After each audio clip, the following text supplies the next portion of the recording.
Welcome, all of you beautiful beings of light, back to the show. Today, I have on a new friend of mine, Alan Steinfeld. He has a new book called Making Contact. He's been in the field of transformation and ETs and consciousness for a very long time.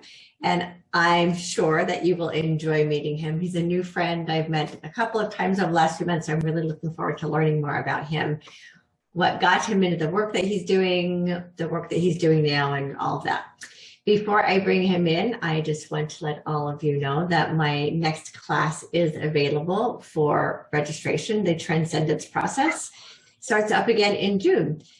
If you want to learn more about that, you can find that on my website at victoriareynolds.com. It's a class where I teach people how to navigate the 4D reality. And what that is people seem to think they can go from 3D to 5D without 4D, and that's like trying to go from caterpillar to butterfly without going through the cocoon. So basically what I do is I teach people how to navigate the cocoon from who they once were to where they're going. And it's a life processing class. So again, that's the Transcendence process. You can find that at victoriareynolds.com. And I also do one-on-one sessions if you're feeling guided to have a session with me. Now, let's bring in Alan Steinfeld. All right. It's so good to see you, Alan. Thank you, Victoria. Nice to see you smiling. Yeah, it's been a few weeks. No, hopefully I'll see you at Disclosure Fest, which should be a lot of fun. Yeah, that'll be fun. Yeah, and I'm speaking there, actually. So you are. So I'm looking forward to getting to know more about you. Okay, so all right, well, here we are in the show. Ask me anything you want. Okay. I'm an open book, just like my book right there. It's open. It's open for people who want it. You see? I love that. Okay. So yeah, no, what do you want to know? I mean, right, we've all had our experiences, but let me know where we can tune in. Okay. But yeah, tell me what you're interested in. Okay. So I met you, I've known of you for a while. I met you at the Conscious Life Expo and then bumped into you again in Sedona at the Ascension event. And you and I were like long lost friends. That's been really cool just to meet what I call soul friends. Yes, yes, yes. And I want to know you, and you showed me your book, Making Contact. I'm curious about your book. What I want to know is how did you get into the line of work that you're doing now? What is it that got you involved with the ET to begin with? Because you've been at this for a long time. So how long have you been doing this kind of work? How did you end up in it? And that, I want to know the journey. Thank you. Well, it's actually did write about it in my book, but for people watching now, the journey, I always felt different from people. I never felt like I fit in. I had a nice family. They were good people. They worked hard. They were, regular American. My father grew up in the Depression and grew up poor on welfare, which everyone was in the 30s, I guess. And then got a job at 16 for like a steel company in Brooklyn, where he was born and where I was born. And just worked his whole life until he owned the business, or worked his way up from messenger boy to manager and provided a good home. And he kind of started to shift he was brought up Orthodox Jewish in Brooklyn there in Williamsburg. But as he became more worldly, thanks to my mother, who was not religious at all, he started to look at alternatives and studied Buddhism and a whole bunch of spirituality traditions that were emerging in the late 60s and 70s. I was still young, but that gave me permission, I think, to explore other possibilities. Like, oh, my father's interested in this. Like, after he made like a decent money, the American dream, I think there was more to discover.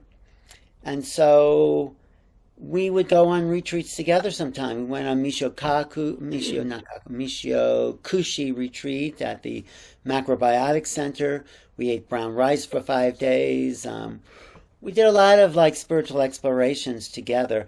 But I also always had this other side where um, I don't know if I was visited when I was young or not, but I seem to remember seeing faces at the window of like when I was like 2 or 3 years old. They didn't really scare me though. They were just kind of strange and curious.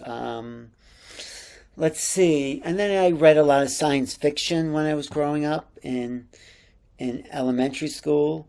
I was always attracted to the otherworldly, even the paranormal.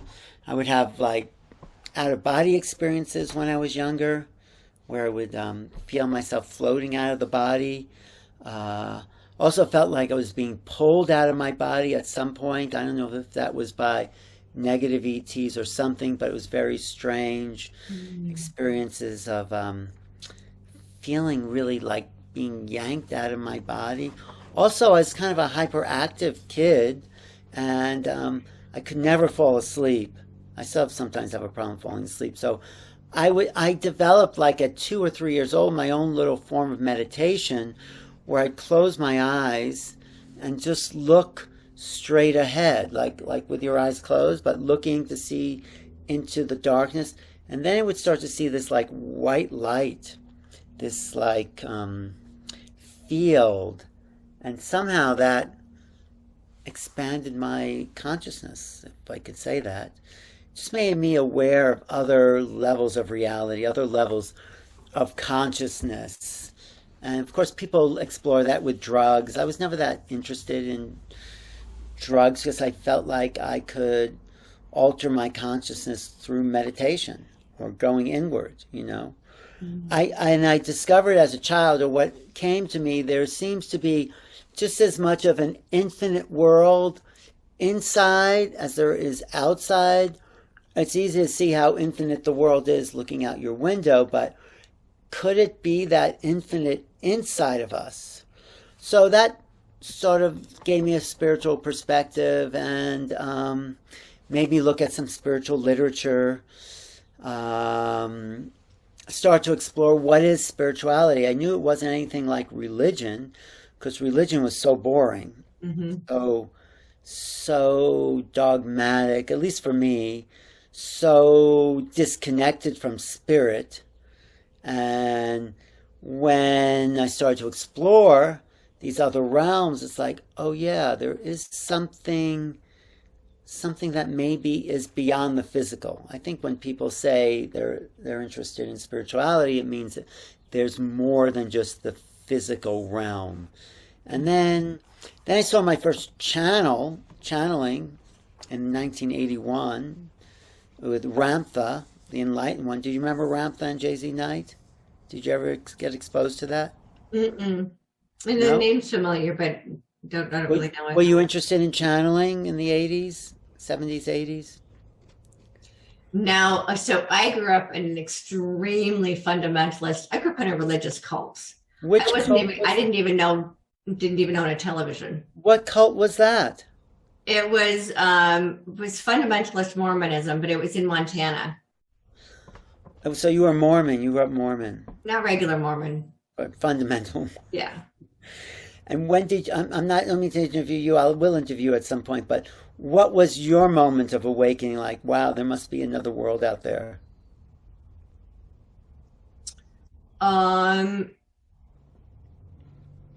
Beyond the physical? Yeah, that there was more than this your religious cult and the dogmas of that. Well, it happened when I was 17 years old and I was standing on a cliff ready to jump and commit suicide. Oh, and then what happened? A voice told me that there was, but my inner voice said, what if everything you've ever believed about everything is a lie? Wow. That's good. Yeah. And what if there's something better for you out there? And then you decided not to jump. Yeah. And you left the cult then. Did you leave the cult then?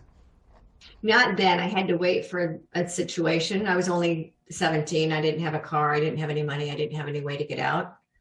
but a circumstance happened a couple of months later that allowed me to leave. So I ran away from home. I didn't know that's what I was doing. I just decided I was done. And a couple of years later, somebody said I ran away from home. I'm like, oh, is that what that was? Was it shocking? Was it shocking for you to realize there was a whole other world out there? Well, I knew that it was there because I had been I had coerced my parents into allowing me to go to public high school. Nice. But it was still a teeny tiny little country town, so I didn't really know what was out there until I left home, and I moved to Salt Lake City, Utah, and yeah, the whole world was there, and that was a shock. Yeah, I didn't even know about restaurants, to give you an idea. Yeah. So were you brought up in like a communal family, like everyone lived together and were part? Yeah. Anyway. It was a religious commune. Yeah. And there were, at the height of the commune, I think there were 800 people. It was very small. That's big. And my dad was a polygamist. So you have brothers and sisters that you're sort of related to somewhere. So my mom had 12 children, and then my dad's second wife had 4 children, and then I think his third wife had another 12. Your mother had 12 children, like out of her body, you mean? Are you in touch with those children at all? Other sisters, brothers, sisters? Not so much. Wow. Is it still going on? I call them my family of origin. I don't really have any connections to my family of origin. I know. Well, yeah, I'll get back to but is that cult still going on? I'm just curious. Very much so. That's awful. Wow. Anyway, yeah, my childhood was a lot more normal American, baseball, Little League, Cub Scouts, none of which I really felt connected to, because I really felt like I was part of another family. I mean, my family did not, yours was, of course, more extreme, but I didn't feel like, my family understood me and understood what I wanted to do, which was just kind of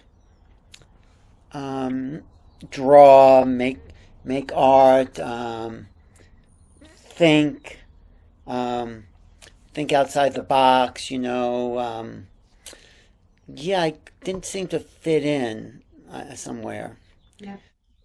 So I did explore spirituality. So getting back to when I saw this first channel after college, I was like a psychology major, thought everything was psychological. And then this friend of mine who said to me, there's this woman who channels this 35,000-year-old warrior from Atlantis. Do you want to go see this? I just thought that was so crazy, And then I heard a tape, an audio of Ramtha, who I think is really, in the old days, in the 80s, this is what Joe Dispenza started, this is what the Bleak came out of that teaching. There was a lot that came out of that school. But I heard a tape by Ramtha, and he was asking and answering questions, like just silly questions. But one woman who asked a question said she had this skin condition, and she tried all these doctors and remedies, and nothing seemed to work. And she asked Ramtha for advice, and Ramtha says to her, "Have you tried loving it?" And then you could see, something just shifts in her. And I said, well, maybe this teaching is about love. So I decided, even though it sounded weird, this 35,000-year-old warrior from Atlantis coming through this little bleach blonde housewife from Tacoma, Washington, I said, okay, this is interesting. I was looking, I read an autobiography of a yogi, which is like a great book for everyone to start on some spiritual path, because Yogananda talks about his pull to understand these mysteries. And that's really, I think, what spirituality is. It's kind of a yearning to understand the mysteries. Like, what are we? Who are we? What are we a part of? Where did we come from? Why are we here? Like, my family never asked those questions. I think at least in a religious cult, they're asking those questions. Maybe they're not giving answers. I don't know about your case, but they weren't asking those questions. No, but I wasn't around anyone. I call them what I know now about. I call them cult hoppers, but what I know now is that they're spiritual seekers. But they get just locked into another dogma. Right. They never actually get to that spiritual essence because the dogma controls what it is they're allowed to think. Yeah, but that's true of all of us in this world with American culture. It's always we're being controlled about what to think, right? Yeah. So I wanted to explore the unknown. So I went to this channeling, and channeling wasn't big back then like it became big in the 80s and 90s, because there was Jane Roberts with Seth. Did you ever see some of the Seth material? Yeah, I do know of Seth, yeah. Seth is still fantastic in what that information is, the nature of personal reality. It's pretty out there still and fresh. Those are the great channels that I like. The ones that are telling me something I don't know. Ramtha was one, Bashar, Paul Selig, Jane Roberts. Still, it's evergreen, It's like, wow, that is good stuff. So anyway, I went to see Ramtha, the Ramtha school, the Ramtha audience, the dialogues as they called it back then. And Ramtha is in this audience. He's in this woman's in this trance. He's marching around the stage. She's a full trance channel. When she goes in trance, she doesn't remember anything. She totally leaves the body. She said she goes to the light, and the next thing she knows, she's back in the body. So she has no idea what's coming through, and he takes over the body fully. And one thing Ramtha said then was like, everyone wants to figure out what's this phenomena of channeling, but the bigger question is, what's coming through your body? Who are you?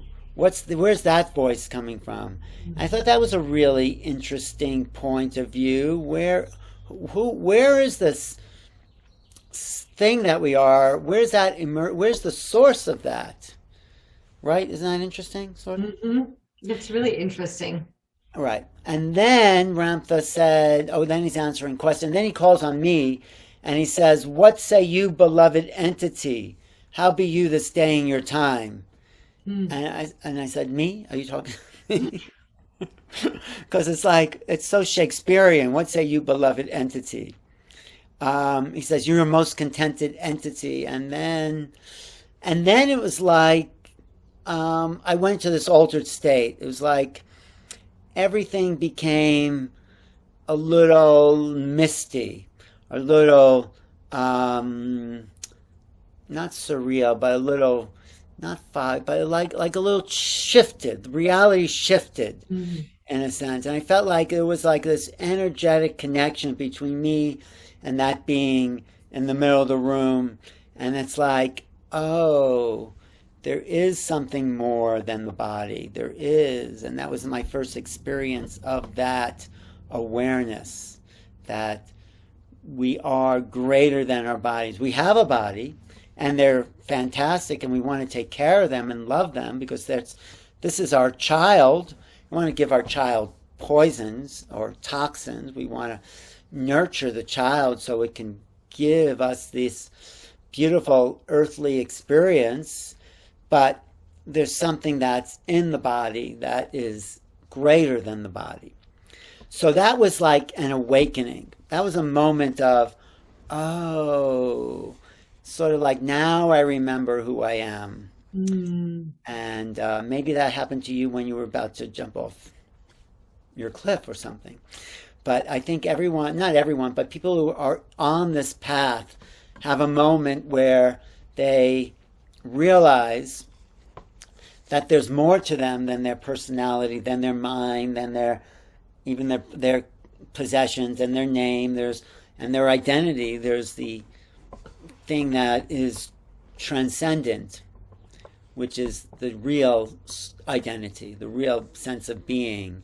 And in that moment, when you have that awakening, there's no going back. You can't not have that awareness. Once you have that awareness, it's like that is a life-changing moment, because then your whole sense of what you're here to do in the world and the incarnational existence, it gives you just it gives me, and I think a lot of people, a bigger perspective on what this is about. Why are we here? And there were a lot of great teachings that Ramtha gave in those early days, in the early 80s, saying that, he said, we're here to own the human experience. That means we are here to be at peace, to look everyone that you meet on the street in the eyes and said, oh yeah, I've been that, I felt that, I know that.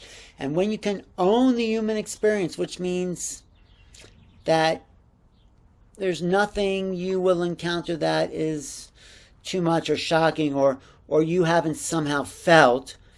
When you own that, in the sense, owning it means you've come to terms with it, you've been it, you know it. So you could look at the rich and the poor, the beautiful and not so beautiful. It's like, oh yeah, we've been all those things. We've been everything. We've been angry and upset and jealous and hateful and loving and joyful and all those emotions. You don't have to do everything. You don't have to like jump out of a plane or do everything. But if you can have the experience of the totality of the human sphere, then you start to have a next level of awakening. You start to get off the cycle of incarnation, because the reason we incarnate is to have experience. Mm-hmm. And this is my understanding, and I'm also writing about this for my next book, you realize why we came. And one of the great teachings of Ramtha was, well, there were a couple of them. First, you are God, means the divinity is in you. It's not outside you. How could it be? You know, all those people that, all those beings that people pray to, they're not greater than you. They may be more evolved, but they're, you know, Jesus, Buddha, Krishna. We have that potential, and we are the divine. We're a microcosm of the divine. I mean, I know this is sort of basic understanding, that we definitely create our own reality by our thoughts. And that's sort of obvious to everyone now. It's like when people say you create your reality, you can say, oh yeah, I want to move that tree and change that. No, reality is not what's out there. This is my interpretation. Reality is how you feel about what's out there. That's why Bashar says, it's not what happens to you that matters, it's your state of being that matters. So that's reality, the state of being, right? So, and the last thing that Ramtha said is that we're here to make known the unknown. That's the reason for incarnating. Do you know what that means, making known the unknown? I mean, there's no right answer, but what do you think? Yeah, I'm kind of thinking of what that means for me. Well, so part of it for me personally is helping humanity understand.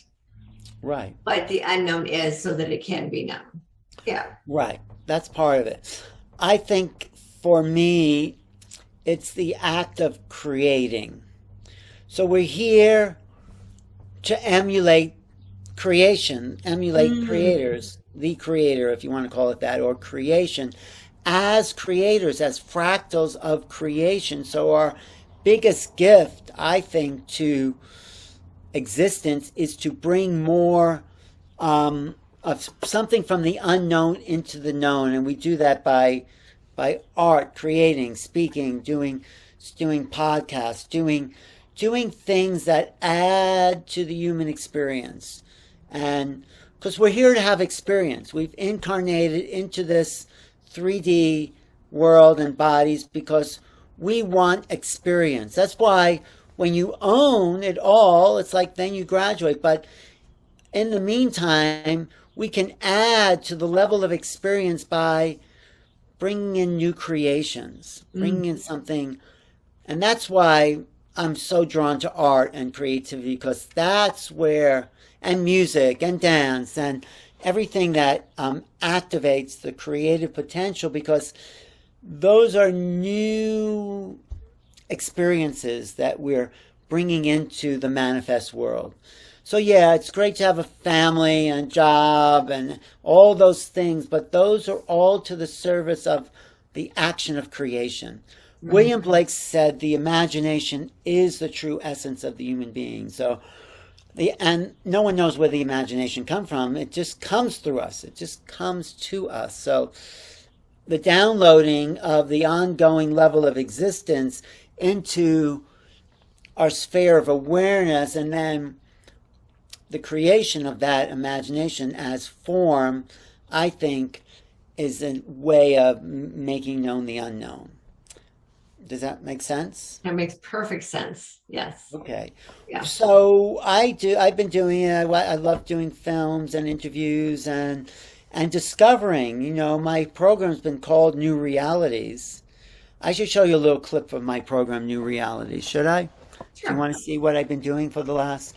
I was always into UFOs, but let me just see if I can find that. But I'll show you what do you know that I've been doing a public access show for, 25 years? I didn't. I've seen your YouTube channel, but I didn't realize you've been at it for that long. Yeah, before YouTube, I was doing interviews since, I lived in Santa Fe, and I started there with the art of healing in Santa Fe. But, let me see. I'm going to find this. This is the kind of an overview of my, let me just see. So can I share my screen?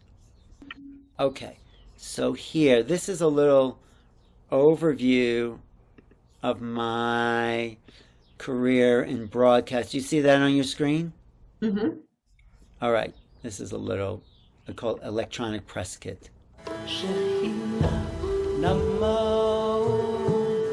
Welcome to New Realities. Welcome to New Realities. Welcome to New Realities. Welcome to New Realities. My name is Alan Steinfeld. And on this show, I'd like to investigate the nature of consciousness, who we are on not just a physical level, but maybe a spiritual soul level. And that has to do with how we perceive the world and who we are in our dreams, in our altered states of consciousness. Well, there are levels of reality I can discuss and levels of reality I can't discuss. That we could transform into other planes, other dimensions, other realities. Alternate realities, parallel realities. Inner realities. New realities, as your program is named, to create new realities, and based on all the things that you've never experienced before. This is New Realities TV. I'm Alan Steinfeld with Paula Gloria from the Nevada desert at Burning Man 1999. See you next week. Bye.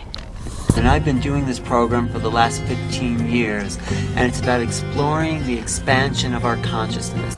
Consciousness is basically a primary attribute of existence. And when you can harness the power in consciousness, you will create your new reality. New Realities is giving voice to the evolution of a spiritual culture that is emerging in this country. Vatsayana, the Kama Sutra, he says, it's not the road you walk, it's the walking. And the best communication you can ever have is the communication with the divine, because that's where you get the most support. So what New Realities does is open that window a little wider so we can peek our heads out and see a greater possibility for who we are as human beings and what's possible for the planet. Once we begin to expand our repertoire of ourselves, a lot of the old conversation falls away, and that's what's happening to everyone on this planet. The old dramas, the old dramas fall away. Because they're the so fears boring fall anyway. away. I mean, the fears fall away. Yeah. I'm not afraid of death. I'm not afraid of going out into the cosmos. I'm not afraid of having a galactic being stand next to me, and I have had those experiences. And so my reality has shifted, and it's shifted in a way that I feel is not something that has happened to me, but that I can use. My higher self says, use life. I'm constantly on the lookout for people who have new ideas about who they are, about new relationships. The world would be a much better place to live if we were kinder. And what I say is, turn it around. You be kind. You know, if the world is so unkind, where's the teacher of kindness? Swami Satchidananda said that there are two ways to realize two really good paths. The first is to be a monk, but if you're not going to do that in this lifetime, then the second is to learn about who you really are by having relationships. Bruce Lipton is a brilliant biologist who gave us a whole new paradigm for evolution. We're not just the environment as a physical, I'm also you, because you're part of the environment. Right, we're all connected as one. The environment is a connection. It is not a separation. Science and religion both fail by reducing us as something separate from the environment. Right. Man is created above and beyond everything else. Man is separate from, it's like man is not separate from anything. The moment we believe man is separate is the moment we are actually on the decline of our vitality. Alex Gray has given us new art and new visionary symbols in which to evolve our culture. Art, in general, argues for the reality of the inner worlds. It speaks for that. And that's what we need to sort of resurrect in the 21st century, is the value of the inner worlds. That the subjective is what brings meaning and purpose to our lives. Right now, I'm out there giving a voice to people that would not be heard otherwise, and I really enjoy it, and I'm happy to be doing what I'm doing, and I want as many people to hear the understanding that realities emerge as people shift consciousness, and as you shift what you believe into what Lewis Carroll says in Alice in Wonderland, I like to believe 6 impossible things before breakfast. Start to believe some impossible things. Look at the UFO phenomenon as having developed this way. We saw these things flying around. We originally thought they were military, they were American or Russian or something. It took a while before people began to think, Lord, are they extraterrestrial? Yeah. Then that got accepted. But nobody wanted to think there was anybody in them. They're just machines or something. Because it's a little too scary to imagine people, beings inside these things. These gray beings, I'm sure everyone knows who the grays are. You'd have to be in a coma not to know who the grays are at this point. With the big eyes. I was in this room and there were 4 little girls that ran over to me calling me mommy. In Nevada, they called 395 the extraterrestrial highway, and this county in Washington that said it's illegal to harass or trap Sasquatch. So you've got governments. So, by planting new ideas into people's minds, I hope that new realities will emerge. So, thank you. Hey, what do you think there? My electronic press kit, that's about 10 or more years old. Hey Jack, it's me. I don't mean to bother. Anyway. That was fun. Yeah, what did you think? Do you recognize some of those speakers? Oh, yeah, pretty much all of them. Yeah. I mean, I can't quite claim it, but I discovered Bruce Lipton. I interviewed him. I saw a little article by him in a local newspaper in Washington State, and I said, wow, this guy's really saying something. And I called him up, went to his house. That was in 1999, and then it's like he just was very much connecting the science and the spirit together, and he's just been a huge sensation there. So anyway, so I've been doing this interview show, and that it was on cable in Manhattan, New York, for I'm still doing it. Actually, I have to send out some stuff. I'm still doing it. It's been since '95. And then when YouTube came on the scene, which was 2006, well, I was with this girlfriend. She says, what are you doing with all those videos, all those interviews? You can't possibly be showing them all once a week on television. And I said, no, I just like to doing them. And then she said, oh, yeah, I know what she found later that year. Oh, yeah, we could put these on this new platform called YouTube. So I was on YouTube in 2006 as one of the first creators. There were like maybe just a couple of thousand people on YouTube at that point because it was just taking off. Wow, you can upload your videos. And then, of course, it's an institution, and Google bought it many years ago. But for a few years, it was just a bunch of guys running this with this idea for people to upload free video. And it's like, now it's an industry. Now people make, lots of money on them. I have about 76,000 subscribers on my YouTube channel. So I was able to move a lot of content from the cable. Of course, I had to transfer it from VHS. I still have like hundreds of shows I have to transfer that would be very interesting to see on YouTube. But so that was part of my exploration. And then in my book, I have a chapter how I actually had this ET contact experience, and then I felt like, so that was another level. I was open to spirituality, open to channeling, open to crystals. I drove cross country, stopped in Arkansas at the Hot Springs mines there, digging for quartz crystals, and that whole thing that was in the were you around in the 80s? Yeah, I had my awakening has been in different steps, let's put it that way. I call it moving up the spiritual spiral. So my first experience was when I was 17 and standing on the cliff. Right. And then in 1987, I didn't know this at the time, but I had an experience where I was invited to a spiritual center. It was then called the Center, the Church of Religious Science. Now it's the Centers for Spiritual Living. And I was invited to attend a Sunday. And this was in August of 97. I had no idea at the time. Now I know it coincided with harmonic convergence. That's right. August 16th, 17th, 1987. Yes, I think that's probably pretty much the date that I stepped into a Church of Religious Science. And the only reason I went, I was very anti-religion at the time, but the only reason I went is because it was a female minister, and I'd never seen a female minister before. And it was, she was talking about prosperity. And the only thing I had ever heard about money was that it was evil, and anybody who has it is evil. So I went because I was curious about the female minister talking about money. But what happened is that literally was a huge spiritual awakening for me. Yeah. I didn't know that that's what it was. I just knew I wanted more of that. And I walked into the church bookstore, and that put me on the path of reading self-help books. And then I discovered crystals. So I was in the 80s walking around with my little bag of crystals. And what were you doing? Where were you? What city were you in? I was in Salt Lake City, Utah. Oh, you're still in Salt Lake? Yeah. Oh.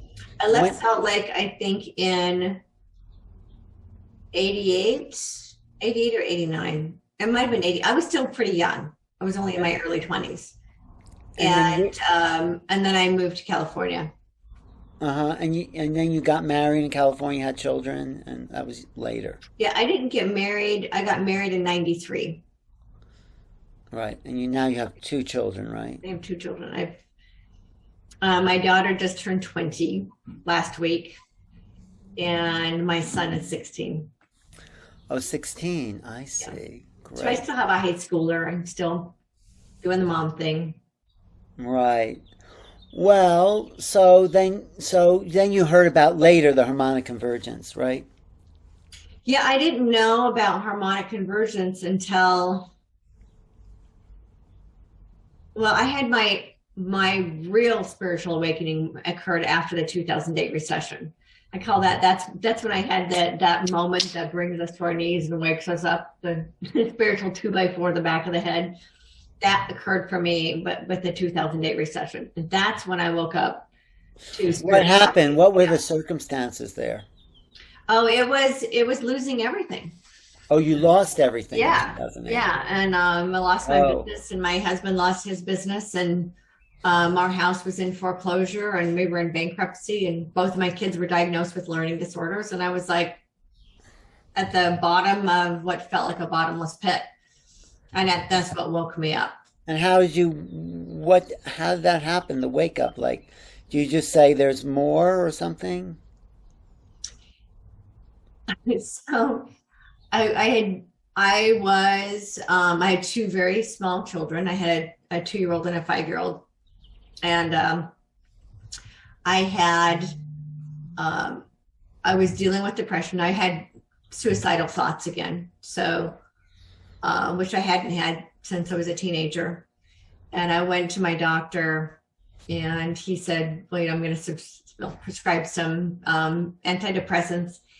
And I started looking at the side effects, and I was like, I don't want to take antidepressants because one of the side effects is suicide, and I'm really trying to prevent that. Because I had, 2 little kids. The only thing that kept me here were my kids. If I didn't have my kids, I probably would have just opted out. That's how unhappy I was. Wow. So my kids kept me here.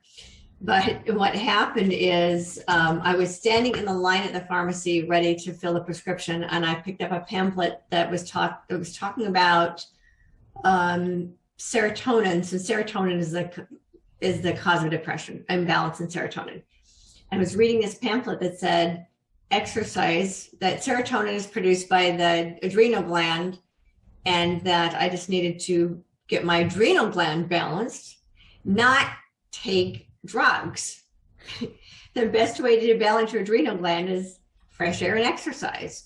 So I didn't get my prescription filled. Instead, I decided to get up and start walking in the morning. And so I would get up at 6 o'clock every morning before my kids got up, and I would start walking through my neighborhood. And so one day I was just walking, and I asked myself, how do I heal my life? How do I fix my life? Where am I going to get more money from? Because right now my entire focus at the time was trying to figure out how to even feed my kids. Right. We had no money at all. And my inner voice started talking to me again. It's an inner voice that I heard when I was a kid. Every once in a while, when I got into a really dangerous situation, my inner voice would communicate with me. Mm-hmm. So my inner voice started communicating with me again. And what I discovered is what was missing from my life. And the reason I had been so miserable is because I had lost a connection to myself, which is spirituality. I lost that spiritual connection. Yes, I agree. And so that was my thing. I was like, oh, that's what's missing. And so I started going to Agape Spiritual Center, and that got me back on my spiritual path. Yeah, Michael Beckwith and that, yes. Yeah. That was a great center. And then, not to interview you too much, but then when did you start to tap into those angelic realms and those higher dimensions? Deborah Ariel Peach. I know Deborah Peach. Yes, I know you do. I had a session with Deborah Peach, and she activated a bridge to my higher self. I was the first person she activated. Great. Yeah, Deborah Juicy is very connected to Deborah Peach. Yeah. And so I had, she did an activation with me, and she said, I don't even know if it worked. I don't know if I'm doing this right. She says, I just got the guidance to do a thing called an activation with you. And that night I started hearing higher realms. Wow. And at first it was just my higher self, but then what was really interesting is it actually opened up a channel. And it was one day standing in my bathroom, I had about 10 people trying to get, and I'm like, guys, I cannot hear you all at once, one at a time. So you're still doing that work, right? Yeah. Yeah, okay. I still very much so. So I work with the beings I call the Ascended Masters. So I work with Yeshua, and it depends on who's with me at the time. Yeshua has been one of my primary teachers. He told me a couple of years ago to teach what he really taught. So I do work with him a lot. I just finished writing a book with Metatron, and that's actually a really good book. I've shared it with a couple of people, and they're like, oh my gosh, this is going to change so many people's lives. I want to see that book. I would like to see that book. Yeah, I can send you the unedited version. Send me that book, and then when I see you in California, maybe we'll do, like, I'll record you doing a channeling on my show here. Okay, that'd be fun. Yes. Yeah, so Metatron came in and he channeled the whole book through me. And it took longer than he wanted because I'm also being a full-time mom still. But it's done and it's in the hands of Gina. Great. Yeah, Gina's a good at it. She's very smart and she'll help you. Great. Great. She read it, she loves it, and she's editing it. And so, yeah, it just depends. Sometimes I get messages from Mother Earth when they're... Do you ever get ET messages? Very rarely. Very, very rarely. I did get one in October of 2021. Literally the whole entire Galactic Federation came in, and they were really excited about winning the battle. They're saying the battle for the galaxy was over, and now the real battle is taking place on Earth. That could be. I don't know. I don't normally work with them, and I've actually talked to other people who've said the same thing. But I don't see it as a battle, actually. I mean, this is just my opinion. I think it's a choice. It's a choice that everyone has to make. Do they want to break out of the old way of being, old way of thinking, and look into the unknown? Or do you want to stay in our, comfort zone, which is very uncomfortable, war and greed? And so everyone has to make that choice. And it's the challenge of being here. Like, where do you want to go? How do you want to own the human experience, or do you just want to own everything else? Right. Well, so what I was being shown is that what's happening is that conscious choice is being returned.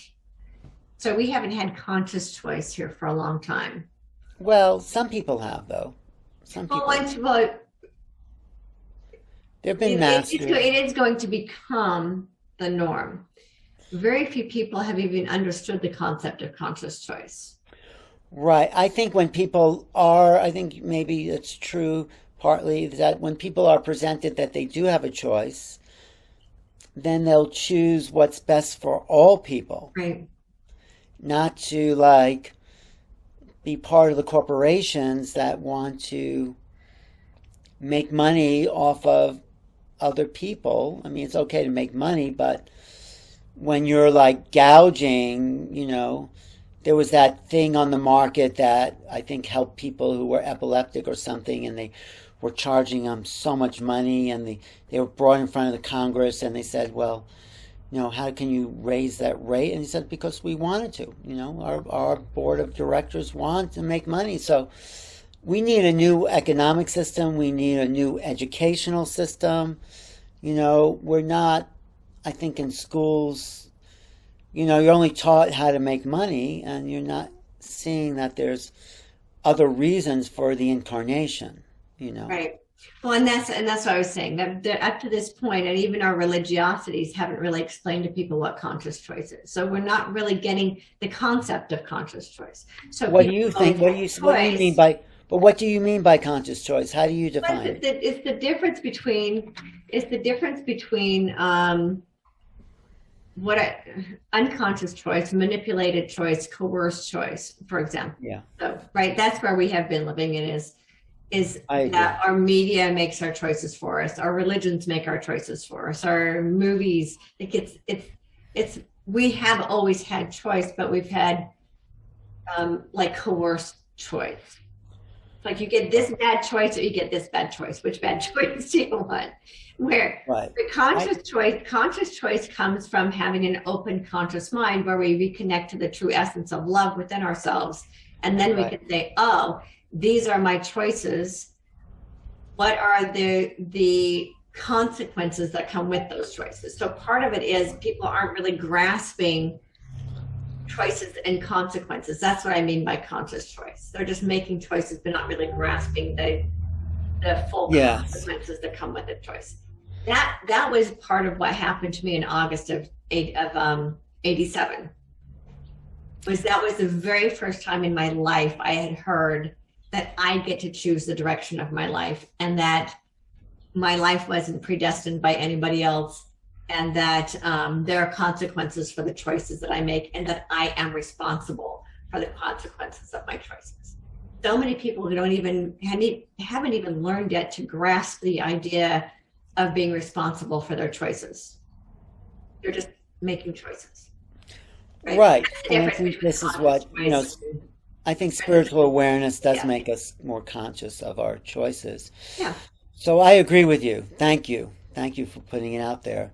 But I do think besides conscious choice, there is a bigger reality coming, and that's why I wrote this book, Making Contact, because there's another level of reality that most people, whether they're conscious or not, are not aware of, that there is, reality is about to show itself in a bigger way.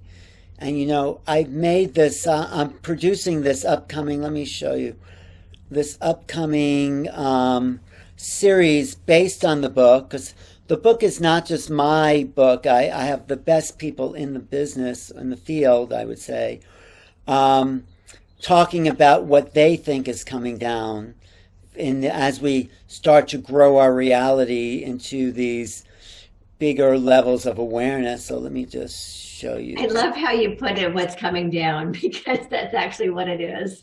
They are coming down, exactly. Exactly. So I put together this upcoming series. Let me see if you could hear. Do you see that on your screen there? I do. Okay, so this is a 5-part series starting on May 19th, next week. And on May 17th, the Congress is having hearings on UFO secrecy for the first time in 50 years. Really? Yes, that is May 17th. And on May 19th, we're going to analyze exactly what's being said or what's been said. But we're also going to go deeper, like who are these beings? Where they're from, so people can go to makingcontactseries.com, sign up for the first episode's free, and then if you sign up and like that, you do all the other ones. But on the other ones that are coming up after 19, have Linda Moulton Howe. You know who she is, Linda Moulton Howe? Mm-hmm. Whitley Strieber, who wrote the book Communion. Nick Pope, he's actually going to be in the first series. Danny Sheehan, who's a disclosure lawyer.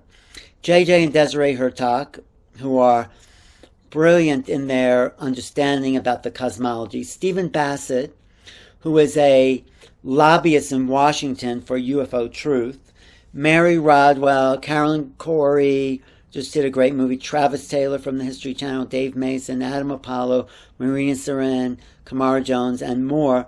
So go to makingcontact.com. But I also have a little video. Can I show you my video? Sure. Oh, well, thank you. I think this is the video. All right. It's fun. It is fun. This is the video for the upcoming series. You see that on your screen, the stars and everything, right? Mm-hmm. Here we go. From deep, deep in outer space to the planet Earth, to the red rocks of Sedona, to our online community here, comes a time, a message, a special series on Making Contact. There is no better time for Making Contact. I'm George Norrie, host of the national radio show Coast to Coast AM. Alan Steinfeld has put together a well-conceived collection that covers it all. Thanks, George, for that introduction. This is Alan Steinfeld, the editor and author of Making Contact, which is a collection of writings of the best and brightest people in the field of ufology. I'm putting together a special series of some of these fantastic contributors to my book. People like Whitley Strieber, Linda Moulton Howe, Carolyn Corey, Nick Pope, JJ and Desiree Hurtak, Adam Apollo, the alien lady Mary Rodwell, and such contactees as Marina Seren and Kamara Jones and the art of Kamara Jones, plus some very special surprises in the field. Please join me for this fantastic series of dialogues as I dive deeper into anything I've done before. For more information and for a complete description of the 5-week course, go to makingcontactseries.com. George, any final comments? The contributions of all these people help to give insight into the multifaceted intentions of the phenomena, because Making Contact presents the opportunity for us to prepare to meet advanced civilizations. someday, somehow in the future, the conflicts that have plagued our species for eons will come to an end. And by making contact, we will take our rightful place among the stars. The Making Contact series is presented by Alan Steinfeld and New Realities, Deborah Giusti and the Global Peace Tribe, in association with Neil Gar, Portal to Ascension, and Star Family Wisdom. Join us for this online series, Making Contact, the New Realities of Disclosure and Cosmic Awakening, Thursdays beginning May 19th from 5 p.m. to 7 p.m. Pacific Time. To find out more and to sign up, go to makingcontactseries.com. See you there. So... that's cool. Yeah, so the idea of this is to go deeper into the experience. What does it mean for cosmic awakening? Me and you just talked about our kind of human earthly awakening, but when we wake up to the fact that we are full in a cosmos full of life and full of consciousness and full of levels and levels of perception, like the life you had before you wanted to jump off that cliff, and then what you had after, and then the channel, that's another, we're all going to go to another level as we make contact, like as we expand the possibilities of what we can think and who we are. Then we really make known the unknown. Then the great inventions and creativity and technologies that allow us to live in peace and in abundance will start to come online. And this is the dialogue we need to have with our government, who obviously is not telling us the truth. So that's when it starts. It starts on May 17th, and we do the first show May 19th, and we go. And I talk to the deep thinkers in the field. Whitley Strieber's had more conscious contact than anyone I know. He's interfaced with these beings, and not from like an imaginary sort of thing. I think a lot of people have contact, but it's an internal thing. Whitley, and Linda's a great research, Linda Moulton Howe, they're talking about this externalization of contact. So we need to ground it in a reality, but not the old realities that say we're all alone in the universe, but the reality that opens our minds to something new and something unknown. We need to be prepared for the unknown, because what we're coming into in this cosmic awakening is not like anything we've known before.